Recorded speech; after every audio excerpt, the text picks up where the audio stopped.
خدمات مطبوعات رئیس ولایت سوخت روز 22 سپتامبر سال 2022 با نشر 13 عکس خبر داد که یک کاروان عبارت از 45 ماشین پر از کمک‌های مادی از نام پرزیدنت تاجیکستان به عائله‌های از نزاع‌های نزد سرحدی ضرر دیده ولایت سوخت به راه برآمده است.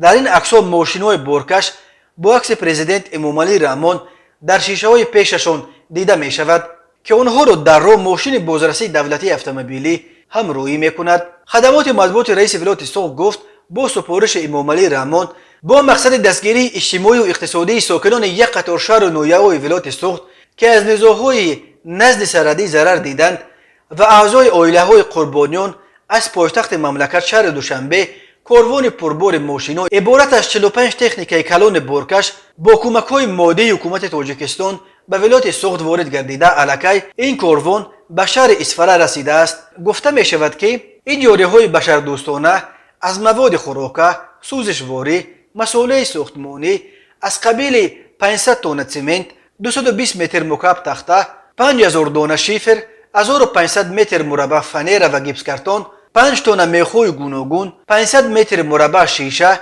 250 تن انگشت، 60 تن ارد، 10 تن روغن، 15 تن برنج و 25 تن شکر عبارت بوده است.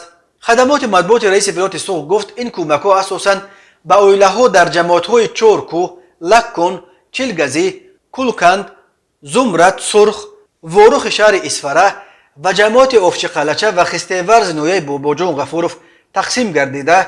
به تاکید منبع این خبر نشان دهنده غمخواری پرزیدنت جمهوری تاجیکستان امامعلی رحمان نسبت به مردم از نزاع‌های نزد سرحدی ضرر دیده، عائله‌های سربازان شهید و اهالی آسایشته قربان شده می باشد.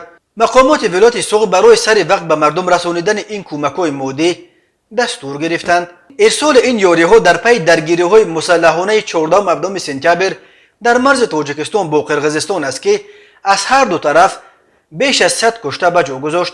تاجیکستان رسما کشته شدن 41 نفر را و قرقیزستان هلاکت 59 نفر را تصدیق کردند.